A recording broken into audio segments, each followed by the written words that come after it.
ساتھ تیار ہونا، اللہ کریم ایک سال کے گناہوں کو معاف فرما دیتے ہیں اور ایک سال کی نیکیاں عطا فرماتے ہیں۔ اسی طرح جمعے والے جو پہلی ساعت میں آیا، جو پہلی گھڑی میں آیا، اس کو ایک اونٹ کی قربانی کا ثواب، جو دوسری گھڑی میں آیا اس کو گائے کی قربانی کا ثواب، جو تیسری گھڑی میں آیا اس کو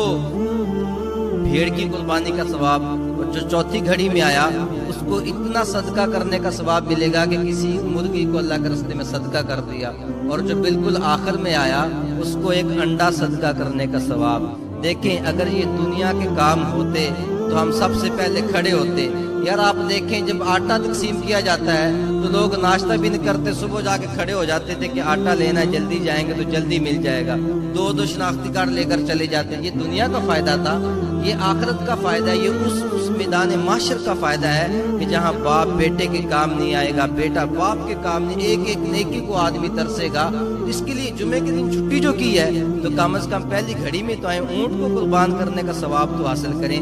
یہ میرے رب کے بخشنے کے بہانے نہیں تو اور کیا ہے کہ جو رب ایک قدم چلنے پہ ہزاروں نیکیاں دینے کے لیے تیار ہے، دو گھڑی پہلے آنے کی وجہ سے وہ بندے کو بخشنے کے لیے تیار ہے، تو پھر کیوں نہ ہم اس کی بخشش کے بہتے دریا سے اپنی جھولیاں بھر لیں۔ یہ دن بڑا قیمتی ہے، اس دن کی فضیلت کو سمجھیں، کے ساتھ تیار ہونا، اللہ کریم ایک سال کے گناہوں کو